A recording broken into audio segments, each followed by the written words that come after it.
Pernyataan ahli virus dan imunologi Amerika Serikat, Dr. Robert Malone, soal bahaya vaksinasi COVID-19 pada anak mulai viral di masyarakat. Setelah beredar, pernyataan Dr. Malone ini dipertanyakan sejumlah media massa. Mengapa penemu teknologi vaksin mRNA justru mendiskreditkan sendiri hasil temuannya?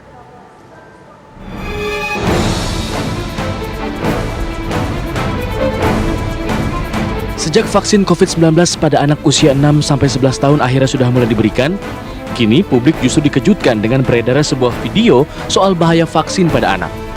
Penemu vaksin mRNA dan vaksin DNA, Dr. Robert Malone, menyebarkan sebuah video. Ia menjelaskan bahwa platform dasar vaksin COVID-19 yang didasari pada penemuannya itu justru memiliki efek kesehatan yang membahayakan pada anak. Video ini awalnya beredar di media sosial Amerika Serikat dan kini mulai merambah ke dalam negeri. My name is Robert Malone. I'm a physician and a scientist, but more importantly, I'm a father and a grandfather.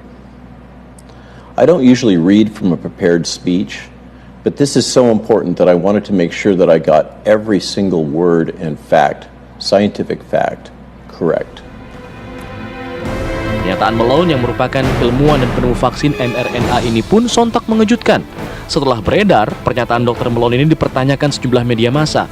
Mengapa penemu vaksin justru mendiskreditkan sendiri hasil temuannya?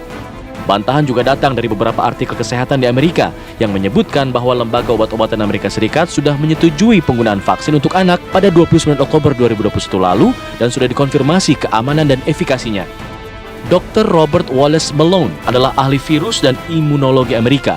Karyanya berfokus pada teknologi mRNA, obat-obatan, dan penelitian penggunaan kembali obat.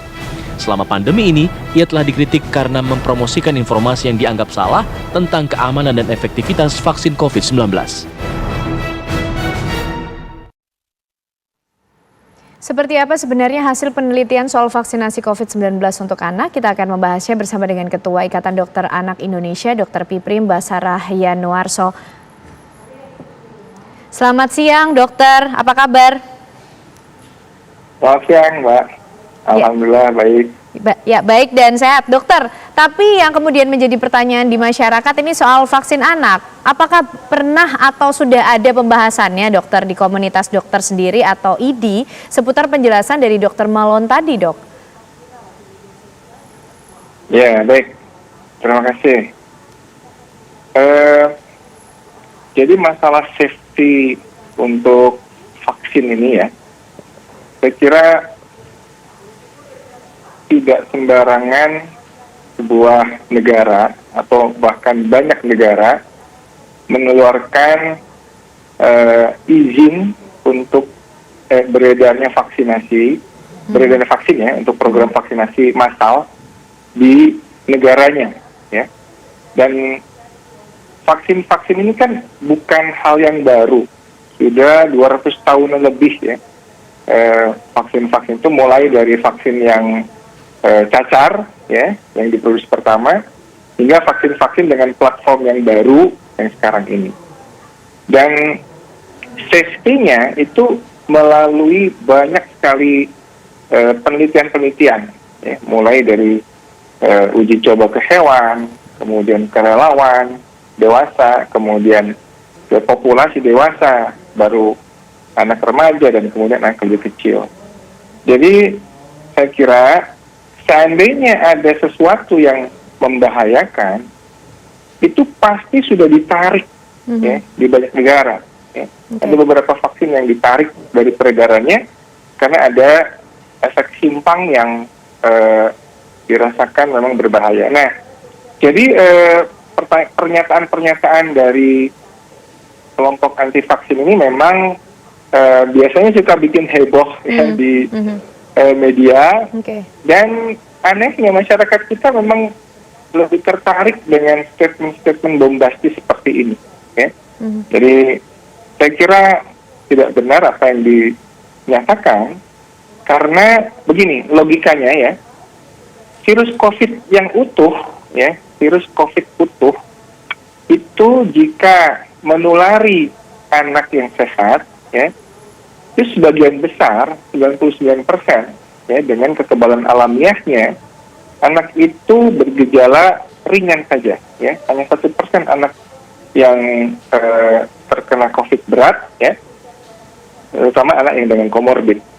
Apalagi kalau hanya bagian dari virusnya, ya. mRNA ini kan bukan virus utuh, ya. Jadi vaksin mRNA ini bagian dari virus, ya, RNA-nya virus, ya, yang dipotong, ya. Jadi bukan virus utuhnya, ya. Dengan virus utuhnya saja, anak-anak itu 99% ya gejalanya ringan atau OTG, ya. Apalagi hanya dengan sebagian dari virus itu, mRNA yang dibikin vaksin, yang tujuannya untuk menimbulkan kekebalan atau antibodi terhadap virus ganasnya. Jadi gitu loh, kita kalau pakai logika saja, ini nggak masuk ya keterangannya siapa tadi, yang kelompok anti vaksin tadi. Dr. Malone. Tapi untuk lebih jelasnya, mungkin bisa nanti ditanyakan kepada ahli vaksinologi, ya, ahli vaksinologi yang bisa membahas lebih detail bagaimana proses pembuatan vaksin ini. Ya. Oke, tapi dokter, ini Dokter Malone itu juga menyinggung soal lonjakan protein akibat vaksin yang katanya dapat berakibat pada sejumlah organ anak. Artinya ini tidak benar, dokter? Ya, kan kalau kejadian, itu kan vaksinasi sudah dilakukan cukup lama ya, vaksinasi COVID yang mRNA ini kan sudah cukup lama. Harusnya kan sudah banyak laporan, ya. Jadi coba dengan logika sederhana saja ya Mbak, logika sederhana saja, dengan virus ganasnya saja, ya, untuk anak-anak itu 99% dia tidak bergejala, gejalanya ringan saja, bahkan OTG, ya, anak-anak itu. Kita ingin vaksinasi karena ingin memutus mata rantai supaya anak ini tidak jadi OTG, ya kan? Maka ada bagian dari virus itu yang kemudian dibuat vaksin. Jadi kalau dengan virus utuhnya saja anak-anak itu tidak bermasalah, apalagi hanya dengan bagian dari virus tadi yang tujuannya memang hanya untuk merangsang imunitas spesifik, dalam hal ini pembentukan antibodi. Oke, dokter. Jadi saya kira orang tua tidak perlu khawatir ya. Oke, orang tua tidak perlu khawatir. Tapi dokter, vaksin disebut dapat menyebabkan perubahan mendasar pada sistem kekebalan tubuh anak seperti diatur ulang begitu dok, secara genetik sehingga tidak dapat diperbaiki. Ini penjelasannya seperti apa sih dokter? Ya, tanyalah sama Dokter Malone tadi. Tapi kan nggak masuk akal ya. Nggak masuk akal. Buat saya ini nggak masuk akal sama sekali ya. Jadi sebuah statement yang bombastis ini memang menarik perhatian masyarakat, bahkan di luar negeri dan di dalam negeri ya. Tapi kita kan mesti berdasarkan scientific base ya. Seperti apa yang sebetulnya terjadi ya. Makanya nanti coba diklarifikasi lagi juga dengan pakar vaksinologi ya, mungkin dari Bio Farma atau dari yang lainnya seperti apa sebetulnya. Tapi saya sebagai klinisi ya, di organisasi profesi, selama sepanjang karir saya menjadi dokter anak ya, vaksin itu yang ada malah membuat penyakit-penyakit yang ganas dan berbahaya menjadi hilang. Ya. Justru kalau cakupan vaksinasi menurun, penyakit-penyakitnya muncul kembali seperti difteri, tetanus, polio, ya, pertusis, ya. Justru dampak vaksinasi itu ketika cakupannya menurun, masyarakat galau, ya, galau massal, ya. Ada 40% saja masyarakat galau massal, cakupan vaksinasi menurun di bawah 60%, itu kejadian luar biasa atau wabah penyakit itu bisa terjadi kembali. Jadi ini hati-hati dengan mensikapi statement-statement kelompok anti vaksin seperti ini yang bisa membahayakan kesehatan masyarakat kita. Ya.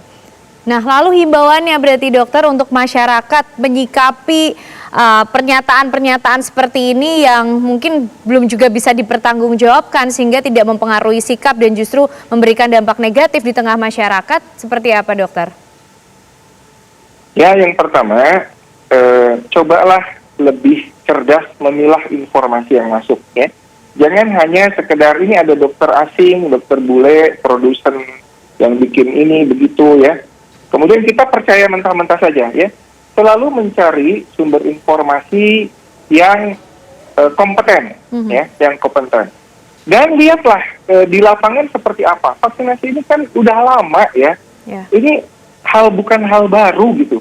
Dan yang dampak dari vaksinasi itu kita bisa rasakan sendiri, ya, bisa kita rasakan sendiri. Jadi menurut saya orang tua itu jangan terlalu cepat menerima sumber-sumber yang tidak jelas, apalagi hanya sekedar dari WA group yang menyebar kemana-mana, ya.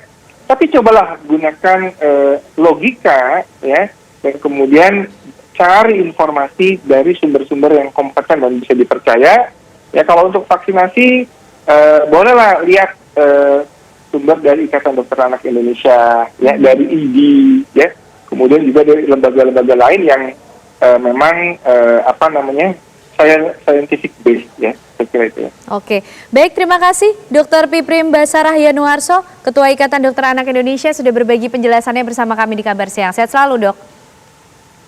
Ya, makasih Mbak.